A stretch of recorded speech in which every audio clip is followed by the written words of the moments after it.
independència de Catalunya. Això ho hem de tenir claríssim. I ha de partir de la base de tots i cadascun de nosaltres, a la nostra casa, a la nostra família, al nostre entorn, que fem que sigui una realitat assolir l'objectiu que tenim tots els que estem aquí presents. I és la llibertat del nostre poble i la independència de Catalunya. Ja n'hi ha prou. Ja n'hi ha prou de ser bons esclaus, els bons mercaders, que caiem bé a tothom. Ja n'hi ha prou. Som catalans.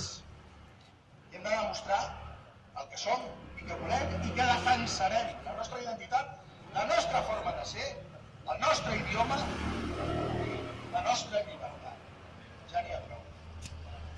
I bé, des d'aquí, dir-vos que estem treballant en un projecte que vol aglutinar aquest esperit, aquesta voluntat que tenim la majoria dels catalans. Perquè actualment la discussió és si es va o no es va votar el 28 d'abril.